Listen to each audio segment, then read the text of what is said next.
Hey, everyone. It is Ryan Fowler here with Jordan Kurtz and Tim Costello. MindChrysalis Live, still MindChrysalis for now. And we have a great show today. We are talking about the big incoming wave of new mental health technology. And guess what? It's part of what we do. I am not sure from a profit motive how much the big industries are going to focus on our angle.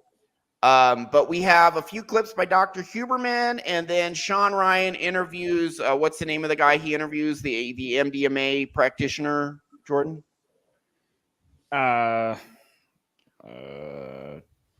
Rick Doblin. So that's right. Yeah. Sorry, I'm a big Huberman fan. I do not know Rick Doblin quite as well. But the Sean Ryan show, Sean Ryan, I believe, former Navy SEAL Special Forces, and he interviews a lot of people in the military community, and they need a lot of help with mental health because of all the PTSD and trauma that they go through. So we'll end with that clip, but a new wave of science is coming, and it is leveraging something that I've termed, really, they need to give a specific term for this type of neuroplasticity. I call it SuperNeuroplasticity, and Dr. Huberman's going to explain that, how it's been underexploited, but there's a ton of research on how you can instantly, boom, like that, change your brain in almost instantaneously in one sitting. He's going to talk about the science behind that. He's going to talk about how hypnosis does that, which is what we do. I released I'm doing a series on SuperNeuroplasticity right now. Finished 3 parts. 4th part is coming. The one I just released has a case study, and I actually have even crazier case studies coming. I just recorded another one, client interview, his depression, 10 out of 10. He did our free program on the school.com, MindChrysalis, right there. This guy did the free program, his depression gone. 10 out of 10 down to, he said 90% with the free stuff. And if you want to try SuperNeuroplasticity, these methods for yourself, go there. Go to that link, join. It's free.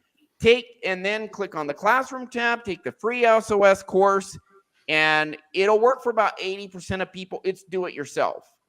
20% are going to need one-on-one guided because their situation's complicated. Some people are not used to being in touch with their inner world. Some people do everything they can to avoid their inner world. So 20% will need one-on-one guidance. About 80% use a free program. It could change your life, just like it changed Nathan's in the SuperNeuroplasticity Part 3 show that I just did, released on the video section. Cover his story, change his life, changing lives all the time for free. And if you need the one-on-one guidance, you got Jordan, Tim, and I, and we are all experienced using hypnosis to get that SuperNeuroplasticity. It's not just hypnosis. It's a special type that follows this protocol that I explained in my series, one more part coming. So we got a lot of good stuff, and science has picked up on this because the mental health industry is more and more in its current state being exposed for being largely, not completely, they are somewhat useful, but largely incompetent. They really are. CBT helps some people very slowly over time. A lot of people, it doesn't help. There are better methods out there, and science is picking up on it, and a new wave is coming. So that's what we're talking about today. But before we dive into that, Jordan, introduce yourself, and then Tim. I'm Jordan Kurtz. I'm with Jordan Kurtz Hypnosis. Like these two, I'm a hypnotist. I help you locate and remove your maladaptive or limiting beliefs, and we help you amplify the positive beliefs within you. All right. I'm Tim Costello. You can get me, Tim, at tchypno.com. And one of the things that I like to bring out is the benefit of what we do. Ryan will talk about it, Jordan will talk about it, and I'll talk about it. But the reality is why. Ryan mentioned competency or a lack of competency in the mental health profession world. That doesn't mean that they're evil people or they're mean people or they're even wretched people. What it means is the methods that they use do not safely, effectively, and thoroughly achieve the benefit that people are seeking when they go to see them. They have many methods for coping with the issues they're dealing with and the maladies that they deal with, but they never do really solve the problem. We will talk about today and have in past shows talk about how we let you and show you how to achieve the benefit of removing the things that hold you back. Jordan just mentioned removing the things that don't benefit you. That's the key. The key is we use hypnosis as a method to achieve scientifically proven neuroplasticity. And we call it SuperNeuroplasticity because we are tremendously competent. We're effective, we're safe, and you don't need to visit us 45 times. One, maybe two at the tops, and you're on your own, rolling hard, and really just come back to support us. Go ahead, Brian. All right, thank you, Tim. And I will say that the standard therapy that your average, you sit on the couch and talk to this guy it's not totally useless. It does help some people. I did 100 of those sessions over 15 years. It fixed about 60% of my severe depression, but it just took forever. And there was a big part of it didn't even touch, and it didn't do jack for my anxiety, which was massive. It only did touch my anger and rage, maybe just a little bit. That's it, after 100 sessions. So, and there's some people, they'll go to therapy for a year every week and won't do anything. So it's not completely useless, but I look at them as like they're saddle makers. They make saddles for horseback riding, and here we are, the Jetsons, on our little airships going around. So the technology is just so much more massively effective. Yeah. Now, with that said, there's maybe 5, 6, 7% of people that respond not at all or just a little to what we do. I'd say about half of those people, if they really stick with it, they can eventually benefit. They can learn how to make themselves more hypnotizable, maybe about half. So maybe if you really stick with it, it's maybe 96, 97% effective. It's not everyone, I'll be honest, but honestly, the vast majority of people really benefit from this. And I will say that there's a small percentage of people actually do need 5, 6, 7 sessions one-on-one with us. At the same time, there's many people. I've had people pay me for 3 sessions. Half the time, they don't even do the 3rd session. They'll just cancel that appointment. So it's like, okay, if you want to schedule 3 sessions now, you're going to pay all 3 sessions up front. If you cancel because I fixed you before that, that's on you. But honestly, yeah, probably half, 2/3 of the time by the 2nd session, they're like, what do they say, Ryan? But what do they say at the end is it was worth every penny and more. Yeah, because it's priceless. Priceless. You can't put a price on your mental health moving forward with no baggage.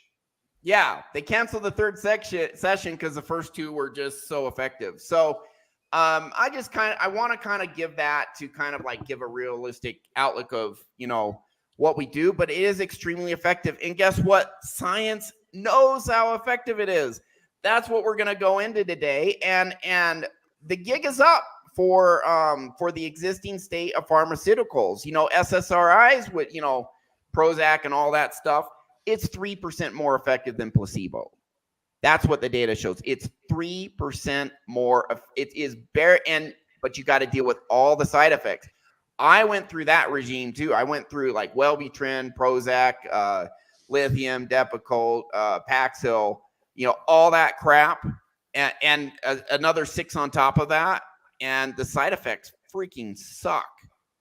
And they did more harm than good for me personally. I'm just sharing my personal story, not giving medical advice. We're not licensed. But let me add this, Ryan.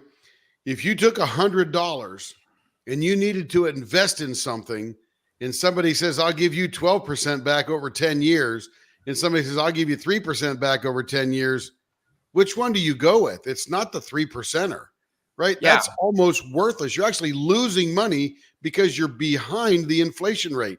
It's the same thing with about profit. All of those other things. Yeah, pharma is about profit, and only if profit and getting you better coincide are they going to give you something that gets you better. Right. So, but that's what we're talking about today. So we have some really interesting clips to show you guys about the next wave of science. There's massive research behind this. Make no mistake. We're not talking about stage hypnosis or any of the other stuff. We're talking about SuperNeuroplasticity, which is massive rewiring of your brain. You're going to hear Stanford neuroscientist Dr. Andrew Peterman talking about this, telling how great it is and how much research there is behind it. But no one's implemented it. He says hardly anyone's implemented it yet, but it's coming, and why. So let's go to the first clip. This is nuclear powered stuff, guys. We're talking cutting edge. Wait 10 years and everything we talk about, you're going to see mainstream. Maybe 5, but it's coming. So here we go. Let's dig into the first clip here. And we're going to comment on it. But you don't got to wait 5 or 10 years. Just try our free stuff now, man. It's using SuperNeuroplasticity right now. All right. Here we go. Okay. Lex Friedman, very popular podcast. This guy's actually a PhD researcher at MIT right now. This month on the podcast, you're talking about neuroplasticity. You mentioned it a bunch already. Is there something you're looking forward to specifically, like something maybe you're fascinated by that jumps to mind about neuroplasticity, this fascinating property of the brain? Yeah, I think that it's clear there's one facet of neuroplasticity that is very well supported by the research data that hardly anyone has implemented in the real world. We are one of the hardly anyone. Let me make that clear. We are part of the hardly anyone using this. And that's the release of acetylcholine from these neurons in the forebrain called nucleus basalis. This is mainly the work of Mike Merzenick, who used to be at UCSF, and some of his scientific offspring, Greg Reckenzone and Michael Kilgard and others. What they showed was increases in acetylcholine, this molecule associated with focus, in concert, meaning at the same time as some event. And he said acetylcholine's tied to focus. We will come back to that. Motor event or music event or any kind of sensory event immediately reorganizes the neocortex so that there's a permanent map representation of that event. Okay. So he's saying if certain protocols tied to acetylcholine release, instant rewiring. It's not only external world, but it's also internal world as well, which he's going to get into more when we cover psychedelics and hypnosis and all of that.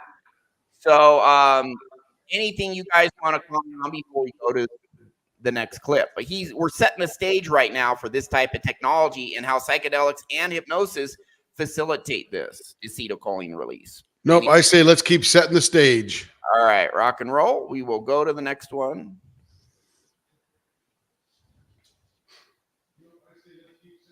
Bear with me.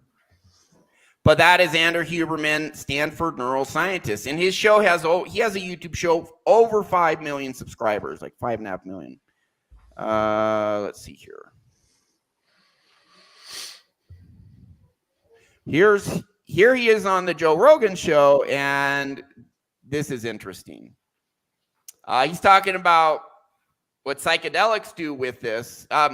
It may not be apparent that what we're watching now is linked to what he just said, but on our next video clip, it will become very apparent as we dive deeper in. But listen to this. This is interesting. Joe Rogan Experience. This is now really big science, and pharma is moving in very quickly.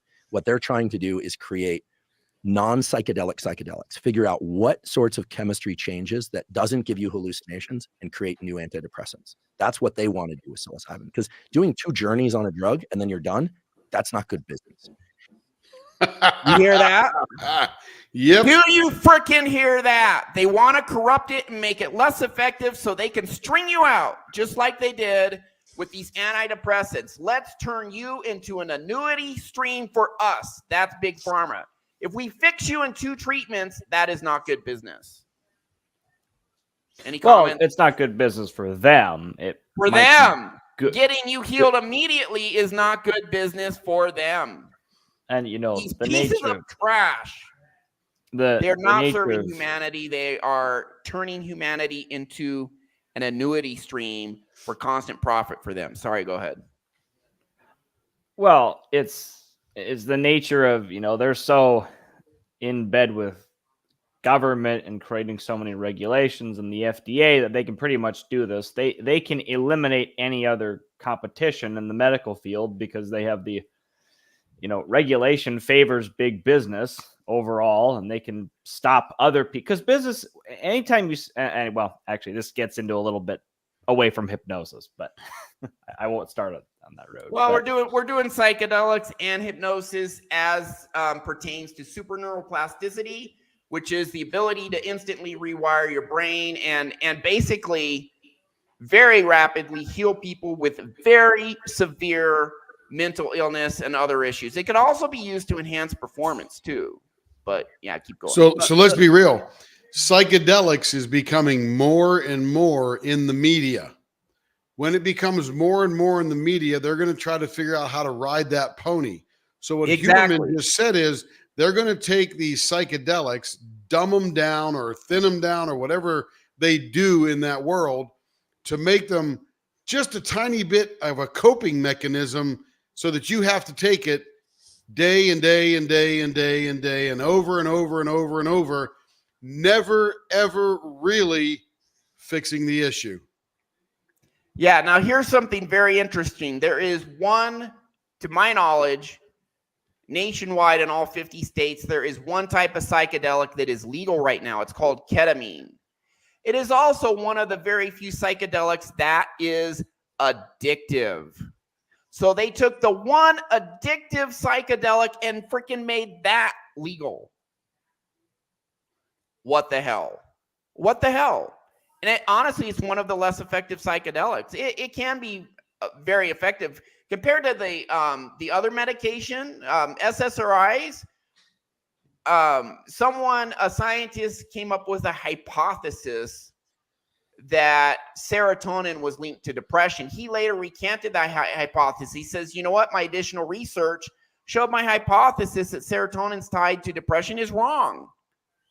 And science later showed that people with depression had normal serotonin levels, but Paxil, all these serotonin selective reuptake inhibitors, Prozac and all that family of stuff, for what?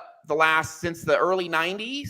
30-something years. It's been a multi-billion-dollar industry, and there's no scientific proof whatsoever. In fact, the science proves it's bullshit. And that has been our mental health industry as far as big pharma is concerned. That's been the big thing. But what's happened is all this research that comes out says, big pharma, you're full of shit. It doesn't work. And that's why they're going to these other medications, because people are, and you see what they do with OxyContin. And there was actually a fentanyl nose spray that was approved by the FDA. They got a fentanyl nose spray. There are shows on Netflix about this. There's also a show on Netflix called How to Change Your Mind, where they go, all these universities in the 1950s were doing studies on LSD and these other psychedelics. And they're like, holy cow, this stuff is amazing. This stuff is healing people overnight, fixing their conditions. And then what happens? Illegal worldwide. Worldwide, it's banned. Psilocybin's illegal. MDMA is illegal. They want to turn it legal now. And that's what Dr. Huberman is talking about. But that is how correct. And what do? They replace it with junk science that isn't true and make it a multi-billion-dollar industry. The stuff that works, they outlaw worldwide. These guys, big pharma, are pieces of trash. And Dr. Huberman exposes big pharma because he's telling the truth right here. What do? They release on the New York Post, a hit piece about him. They start dragging him through the mud. Yep. By the way, all they can come up with is that he had 6 girlfriends. That's a word. Sounds rough. Because he really is a Simultaneously? neuroscientist. What's that? Simultaneously or one after the other? Yeah, simultaneously. But what's coming out now is the kind of the number one lady that kind of exposed Dr. Huberman, one of his girlfriends. She is they say hell hath no fury like a woman scorned. Well, he Yeah. dumped her when he found out she was being investigated by the Department of Justice for fraud. There you go. And she is subject to an ongoing investigation right now for fraud by the DOJ. That's why he dumped her. She felt jilted. She goes to the New York Post. They do a hit piece on him. Sounds like a credible witness.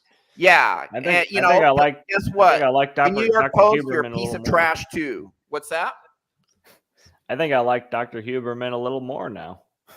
Yeah, man. I'm He's a bit of a rebel. He's a bit of a rebel. all right, listen, if you have 6 girlfriends, great. Just let them know, just be honest that you're not monogamous. But beyond that, good for you, my man. But, whatever. Was it like recently, or was that like, the 20 last years? couple of years, read the hit piece. You'll find out. So I imagine some of it's true and some of it's not, because the source And that is not reliable.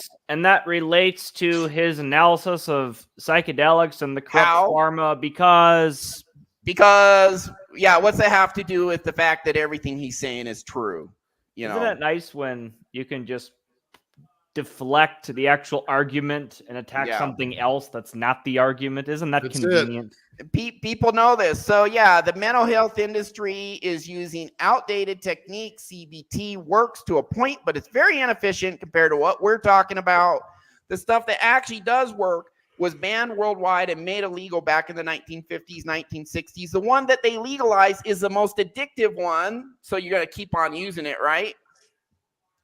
Look at this crap. And Dr. Huberman says it's not good business to, for big pharma to give someone a pill they take twice and they're cured. But yeah, we'll keep But you going. know We what? got more. We got so much In more this- meaty, juicy In stuff this today. day and age, I think there's a certain amount of people who, if big pharma says they don't like it, they'll be even more attracted to it. I think that that scam is, there's a lot more people exposed to it because people experience it. People are on these medications and they don't feel like they're changing. It's not like you can't cover up somebody's experience. If you have a huge number of people on these pills and they're not improving, you can't lie about that. It's like them trying to lie about inflation's under control when I can see the number at the bottom of my receipt. And the good thing about the internet is eventually the truth gets out. Yeah, there's a lot of falsehood on the internet, but they can't stop the truth on the internet either. And eventually it percolates to the top, which is a good thing. Just type into YouTube, why therapy sucks. See how many videos come up talking about how normal therapy pretty much sucks. Compared to the new stuff coming out, that hopefully Big Pharma does not corrupt too much. But Dr. Huberman says, hey, here's this research on this amazing stuff. And it's extremely well supported by scientific research. Hardly anyone's using it. Now, we use it, and go to the video section, watch the testimonials. You're seeing people, massive healing, massive upgrading, doubling their incomes, getting happy, anxiety going way down, over and over and over. That's what we do. And Dr. Huberman's like, oh, hardly anyone's using it. And all this science supports it. Sorry, go ahead. So yeah, let's be clear about what we're doing. We are clearing the trauma that causes the things that hold you back. And the things that hold you back are anxiety to a level that stops you from doing things successfully, or depression that keeps you from moving forward, or addiction. Dr. James behind both of them. Right. Or addiction that causes you to waste away your time doing something else that's not fruitful, although makes you feel a little bit good. Think how great that your therapy would be if now all you're dealing with is the negative self-talk that you've been doing for 35 years. And now you're able to shed that trauma through SuperNeuroplasticity and rewire your brain to know who you really are, your tremendous value, and to get rid of the things that hold you back. Now, when you go to typical cognitive behavioral therapy, they're actually dealing with something and it can help you progress without the drugs, without all that different kind of stuff. You're actually going to use talk therapy to a tremendous benefit to where you probably won't need them for very many sessions. So because we fixed all the core trauma. Right. I don't poo-poo therapy because some people still need it after they get repaired, but they'll need less of it and it will be much more effective. That's true. Yeah. But they're already fixed quite a bit when you fix your core. So just want to acknowledge our guests. There's your wife, Leopard Leather Works. You know, she could not get a business started. She tried 20 or 30 times, always got stuck. One session fixed her trauma, and now they have a business that is thriving, and you're overwhelmed with work keeping up with all the demand, Tim, which is awesome. P-Dubs, welcome to the show, my man. Loyal follower. Nigel, I've seen you many times before. How you doing? Brent, my man. I did 3 sessions for Brent. His testimonials on video section. There's him with my old Porsche 911 Turbo. And he's kicking ass. He's major kicking ass. And Brent, come down to Mexico. You got to do it this year, man. I'll come to Texas probably August or whatever, Brent. So we're going to hang. Eagle Cloud, seen you before several times. Welcome to the show. There's Jordan. Hey. Nigel, thanks. Have you guys heard about the 7th path hypnosis with Calvin Banyan? I have not heard about it. You guys? No. No. And there's Tim. All right. So welcome everyone to the show. Let's keep diving into this revelatory stuff. So yeah, we watched 20 seconds of it and went on this big tirade. I know it's me, but you know, we'll keep going. We got like another minute of this, and then we'll go to the next clip. And what I love about what Michael Pollan is saying is that he's the one that's he's really hitting the drum on this one. He's saying these things work. The clinical data are showing that 65% plus success rate for what would otherwise be intractable, untreatable suicidal depression. Incredible. And now the universities are behind it, but they're behind it because laboratories are getting funded to do it. Laboratories are getting funded to do it because there are grants. Why are there now grants from the federal government? Well, philanthropists came in early and provided money. And now people are starting to see that there are big potential outcomes at the level of pharma. Now, the classic psychedelics community isn't going to like that. They're like, no, this is plant medicine. It's got 100,000-year history or more, indigenous people, et cetera. Academia and pharma don't care about that. And I'm one of these people. All right. So, yeah. Anyways, what do you guys have to say? Big Pharma is a demon, man. I mean, I guess they help in some ways, but they're helping only if helping others helps them too. Are they going to do anything? I don't see your. The problem is if he talks about other groups, we want to keep classifying it as plant medicine. It's like, well, most psychedelics are. It's like, why not? But why not? Why would you not want to do it's like, oh, there's 100 years of us using this. Like, why would you not want research done about it? I understand you don't want big pharma to corrupt it, but that doesn't take away what. Can't both exist at the same time? Well, they've already done all the research. There's so much research showing the efficacy of psychedelics. It's ridiculous. There's a ton already. And I don't understand the opposition to having that research done, because they're saying, oh, well, it's like they're claiming ownership over plant medicines and psychedelics, and I don't think that's. It's like they want to driven by money. It's all driven by money. They want to take that chemical and put it in a pill and then patent that, and then keep the plants that grow in the ground illegal, and then legalize the pill that they can patent. That's correct. And just what they said, people who are suicidally depressed, 2 treatments and they're fixed. 65%. That is SuperNeuroplasticity, guys. That is 1-2 treatments and your brain's all the major stuff is completely fixed. Now, again, some take 5, 6, 7, most 1, 2, 3, and they're fixed. That's super. It's just so freaking powerful, and you can do it with psychedelics too. Yeah, go ahead. Psychedelics or hypnosis when it's done right. 65% just seemed low because I'm wondering if he goes on to specify if there are numbers that, like, the more he's talking about very severe cases too. Well, Yeah, even in the severe cases, though, what happens if you do just 1 to 2 sessions? You know, what happens when you do 3, 4, 5? Does that go from 65% higher? He doesn't go into that. That's a Yeah. good question. They are. He's going to talk about the efficacy of hypnosis. Not even the best type of hypnosis, by the way, that uses the SuperNeuroplasticity protocol. He's going to talk about specific efficacy for that. I don't think he ever gets to what you're talking about, Jordan. And to be clear, the reason why we keep bringing up psychedelics on a hypnosis show is because psychedelics have a very similar impact the way hypnosis has, except the only difference is you don't have to use, and you can do everything from your mind. You don't.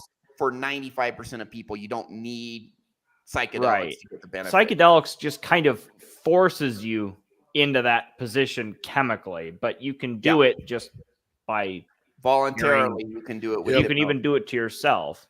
And that's what's kind of the beauty of it, is that we're kind of it seems like, I believe all roads ultimately lead to hypnosis. It's just they're, one step at a time to getting there, So yeah.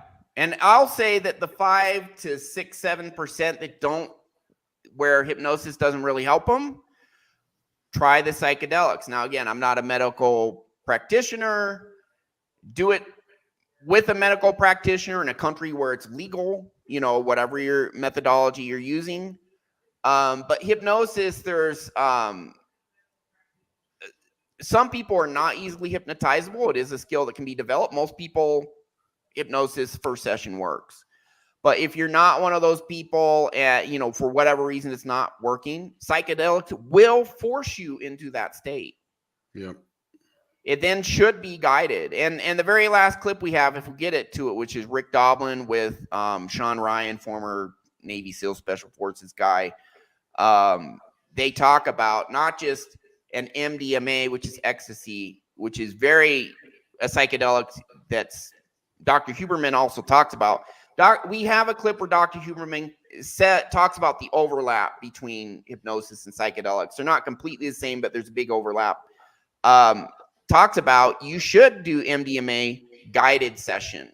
Kind of like gets you in the state, and then do what we do is once you're in that state, guide you to where you need to go to heal.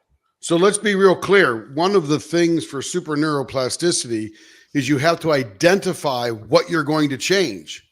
If you don't identify what you're going to change and you just take a pill, where are we guiding you, right? We don't know anything yet. So it's super important that the 5 parts of SuperNeuroplasticity are adhered to for the maximum benefit.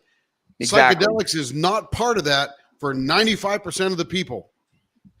Well, yeah, so you can go on a psychedelic trip and have some realizations that very much help you, but just case in point, I did a session for a guy who conducted ayahuasca ceremonies. He did a ton of ayahuasca trips. He still had a ton of trauma because he goes on these trips and gets in this super neuroplastic state, but didn't actually focus on what to fix it.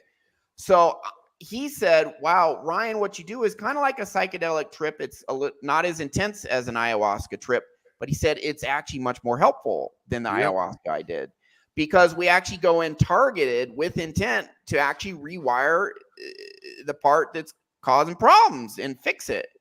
And so, yeah, I think Dr. Huberman is going to, we'll go to the next clip, is going to really, this one's going to be very educational for everyone. Efficacy of hypnosis is going to compare hypnosis to psychedelics later on. We're going to skip to 3 parts in this interview with Tim Ferriss. Tim Ferriss, also very big YouTube channel, and he's big on psychedelics, but doesn't understand hypnosis as much. But Dr. Huberman will talk about it here.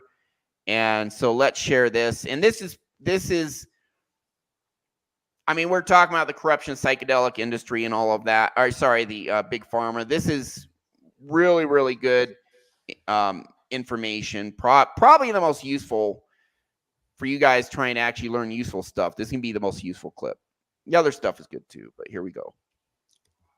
what characterizes hypnosis, or how would we define that? And do the states induced by hypnosis have any shared characteristics with some of the states induced by any psychedelics? So hypnosis is a state of calm and high focus. All right, you hear focus, high focus. Remember acetylcholine release tied to focus? It's the same thing, just so you know. So context is restricted. It's like looking at something through a telephoto lens. You're eliminating the surround. So it's a state of high focus, which normally, as we talked about earlier with the aperture, the visual system, would be associated with a high degree of excitement or stress. But hypnosis is a unique state because you have a high degree of focus, but you're very relaxed. And just to remind people that neuroplasticity is triggered by states of high focus, followed by periods of relaxation later in deep sleep or in non-sleep deep rest. In hypnosis, it brings both those states together at the same time. And this is one of the reasons it's effective in accelerating neuroplasticity. Right there, accelerating. So when he says accelerating neuroplasticity, that is SuperNeuroplasticity. It's accelerated brain rewiring, boom, like that. That's what we do. I could probably So hang on a second. with how So, hypnotizable. so we're bringing together the focus, which is the release of that acetylcholine through the hypnosis, the emotional excitement that's happening in that state, along with that rest that your body and mind need. So we're bringing all of those things together at the same time, which creates that super neuroplasticity event. Exactly. So if you go to the video section of my YouTube channel, I pick apart a Dr. Huberman presentation where he talks about the 5 things that need to be present for a type of neuroplasticity where it's like, boom, instant change, one shot. And the first one is alertness, which is tied to epinephrine release. Just by being awake, you have some level of alertness, but he mentions in that podcast, when you are feeling certain emotions, hatred, anger, shame, love, fear. And by the way, in our session, we trigger those emotions. You get massive epinephrine release. Well, first you have to have awareness of what to change. So we got to figure out what in your subconscious you change. Guess what?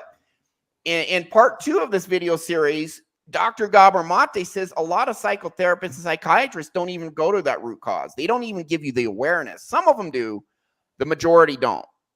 So you got to be aware of what needs to change in your subconscious, what makes you struggle, because that is where 95% of the root issues are. You just Google it. Google it right now. What percent of our behavior is determined by our subconscious? You're going to see page after page after page saying 90 to 95%. Most say 95. You'll find articles on Harvard, Auburn University. You know, it's all there. So first we go to the root cause in your subconscious. You got to be aware of that. That's number 1. Number 2 is alertness. That's epinephrine release. When you have emotion, when you're feeling certain emotions, that's released at a higher level. Number 3 is focus. That's acetylcholine.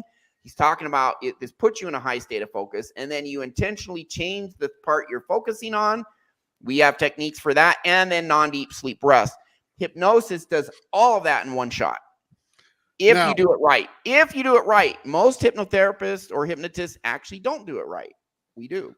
I want to talk about one thing of all that stuff that Ryan just said, and that is that root cause of what's causing your trauma. As hypnotherapists, we don't need to know what happened to you. We're not dealing with that. We're not taking away your memory. We're not changing your memory. None of that.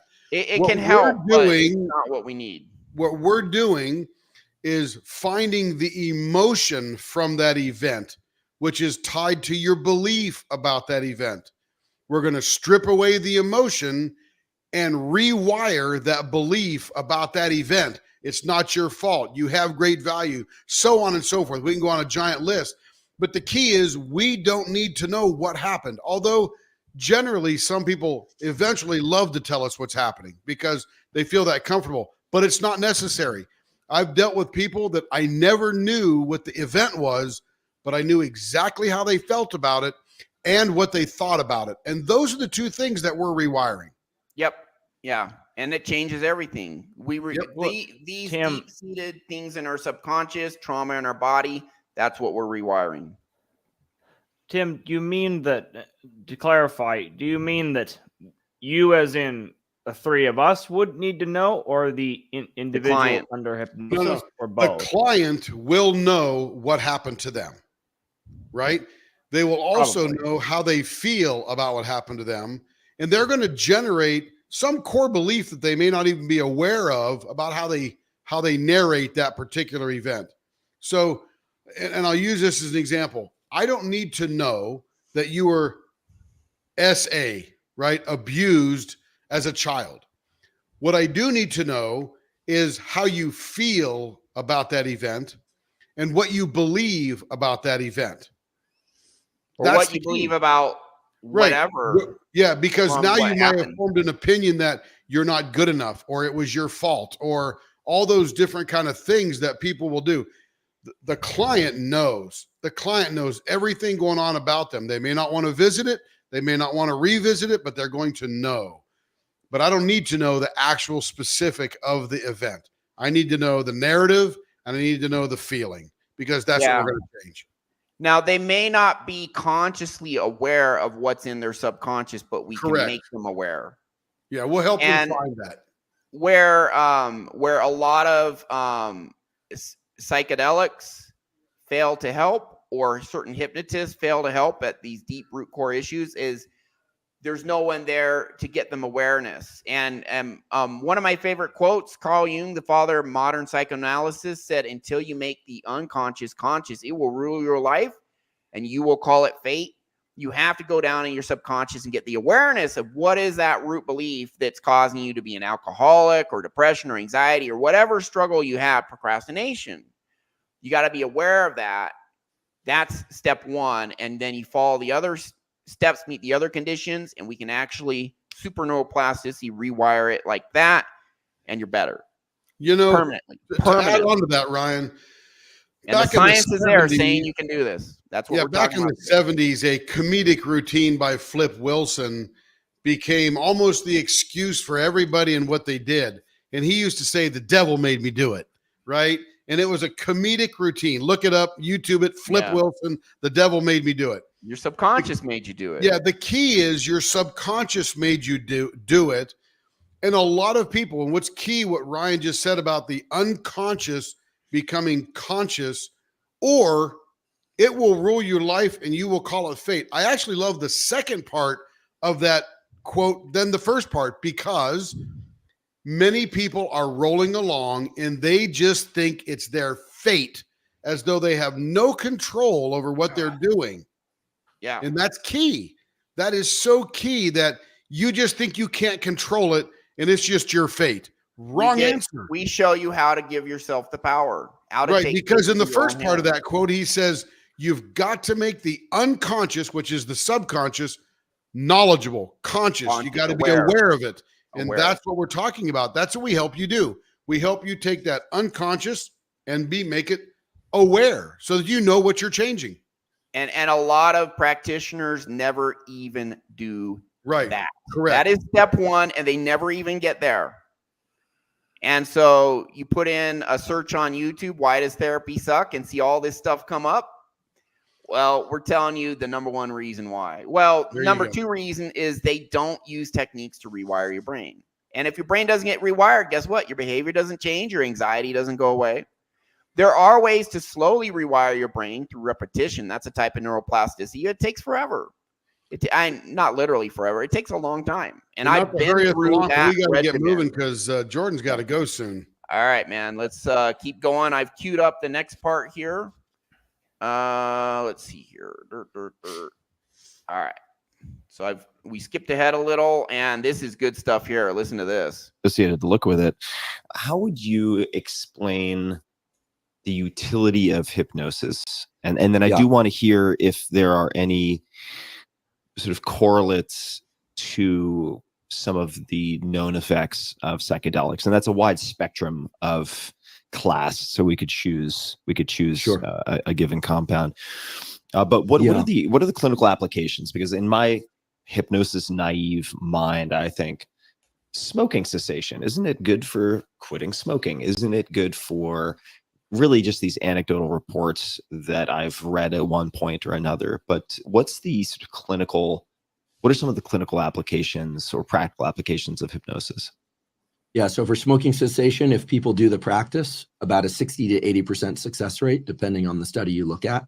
These were all blinded controlled studies. In terms of anxiety relief, Everything he's talking about is dependent on the skill of the hypnotist, by the way. And I'm not convinced that all the hypnotists who are involved in these studies follow all the steps of SuperNeuroplasticity. I don't think they all do, but nonetheless, still pretty damn effective. We'll keep going. those are tremendously strong effects. As many as 90% of people are going to feel significant improvement in anxiety, strong minded control. But what hypnosis? Success rate, depending on the study you look at. These were all blinded controlled studies.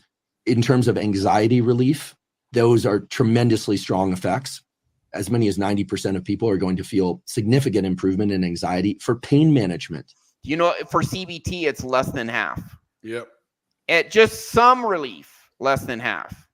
And this is, I want to be clear too. Like, I want to go back to what Ryan said earlier. The methods that the issue is that different hypnotists use different methods. There's not one script they all follow for specifically smoking or this or that. Like we don't even know if they're the most effective methods that are being tested here. Yeah, it's still very high. And maybe I'll counter that by saying, if you're doing these kinds of studies, perhaps they had to standardize it some way. But and maybe that's another show we can do. We can look at specifically the methods that those hypnotists used. Yeah. But it's actually promising to me in a way that you can have different hypnotists who have different approaches and still get effective results, because all of them are still knocking on that subconscious door in some way or another. Some of them are just better at it than others. 100%. Yeah. But I'd rather a somewhat effective hypnotist than a pill any day. So here's a great analogy. If you bring me your broken car with enough YouTube videos and a couple of wrenches, I could probably fix it in my backyard. But if you go to a pure certified mechanic like Brent Caldwell, he's going to do it a whole lot better and a whole lot faster. That's true. Absolutely. And so, you know, we have a self-hypnosis free training program on, you know, right there, school.com, MindChrysalis-7138. It helps a lot of people. One-on-one sessions are more effective because you got an expert, custom, you know, guiding you, customizing it, all of that.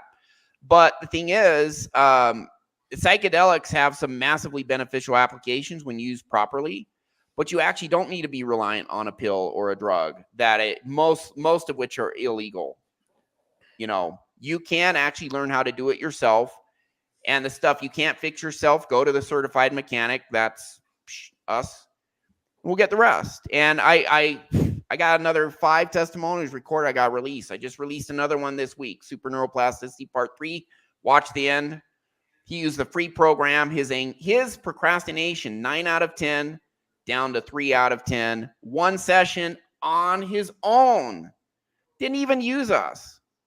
He just used the free stuff and changed his life. I mean, it's crazy. But that's what SuperNeuroplasticity does.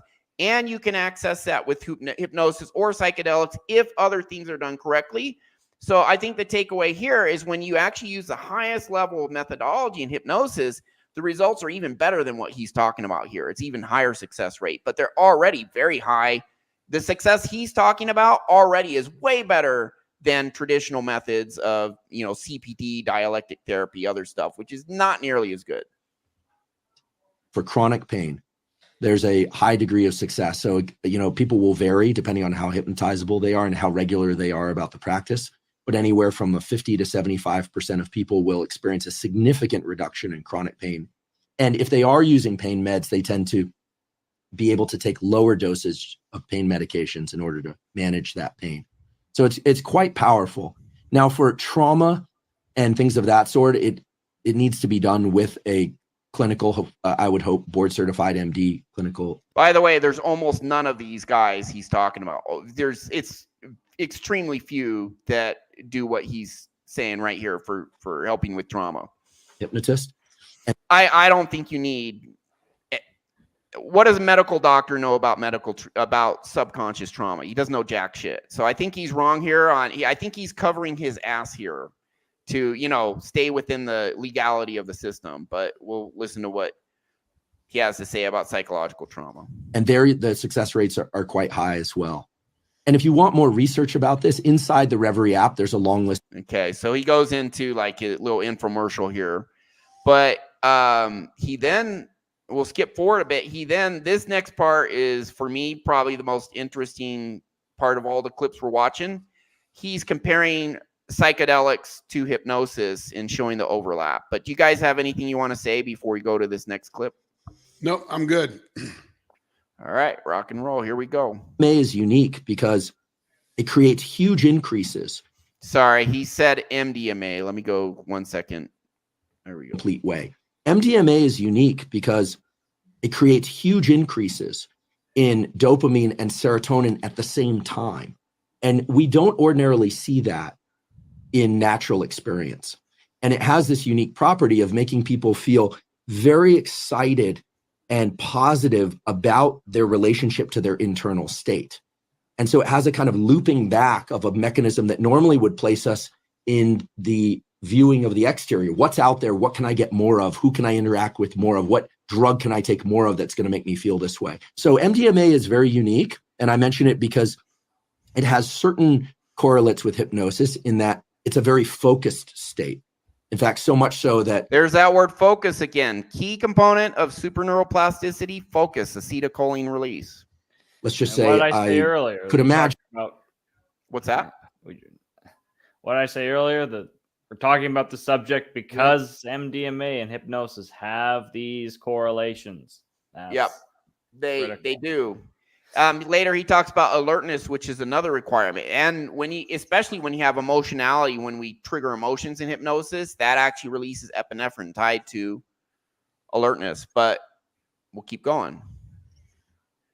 Imagine that if you're hearing music and you focus on that music, you can really kind of start to merge with the music. Whereas if you focus on your internal state, you can merge with your internal state.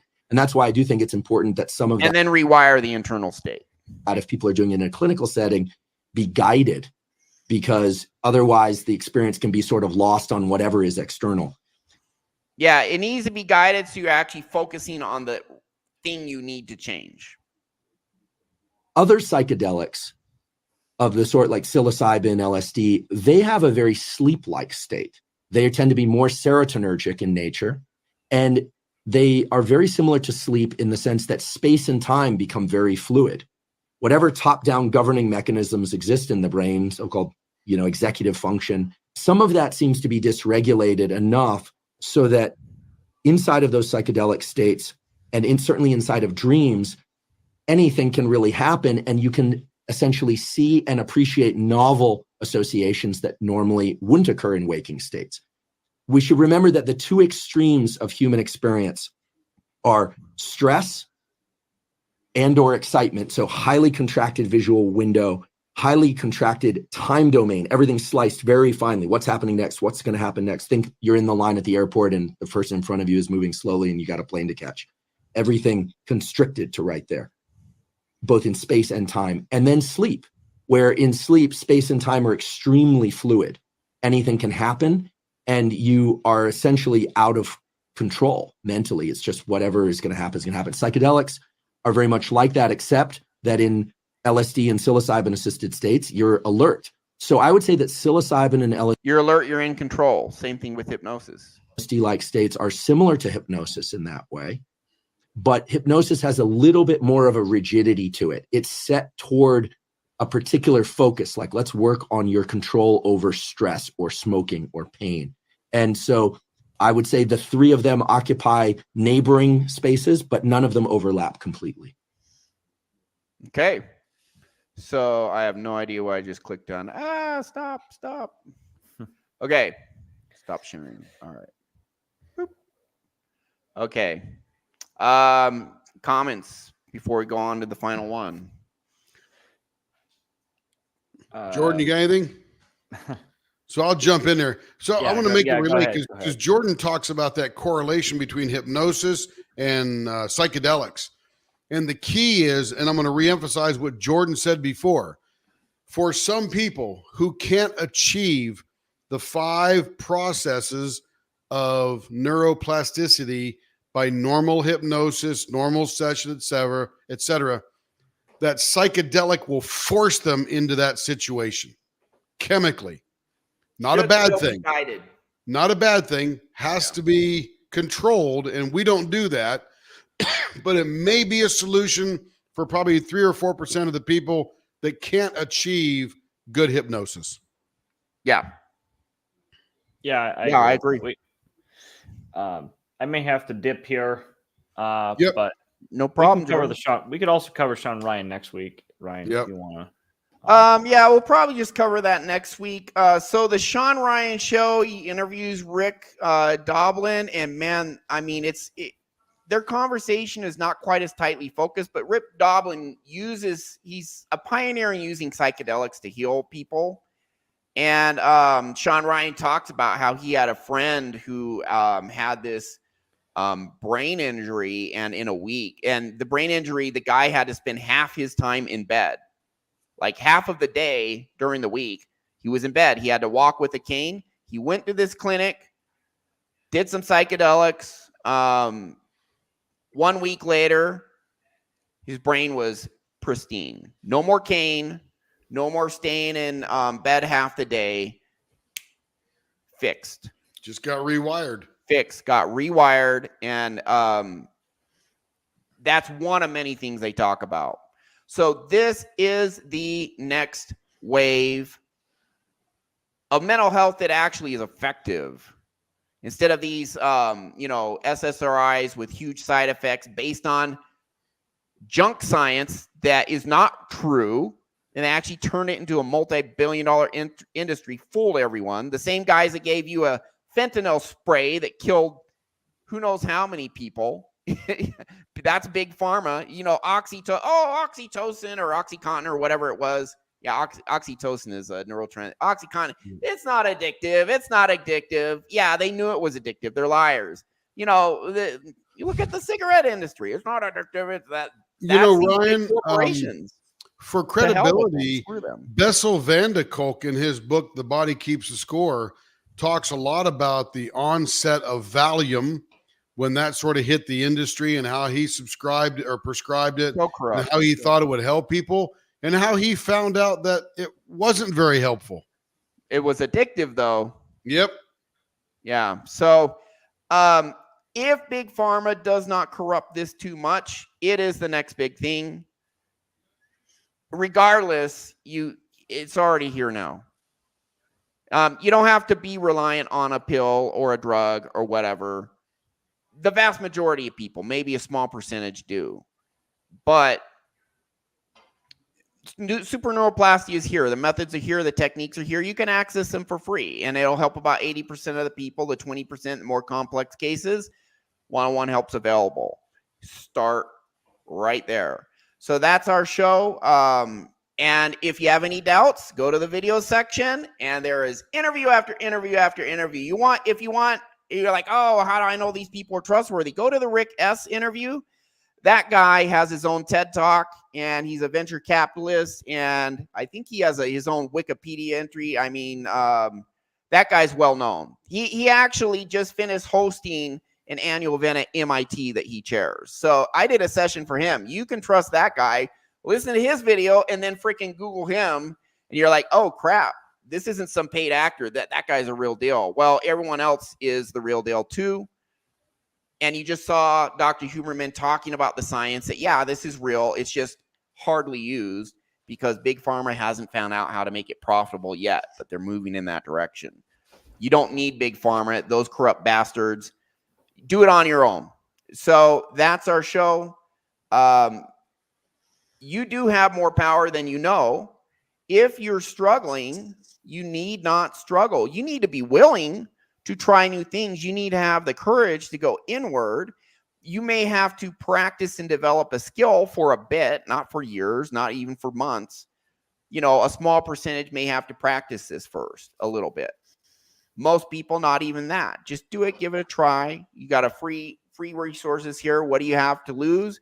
You have the entire world to gain. You have more power than you know. That is our show. Thanks for watching.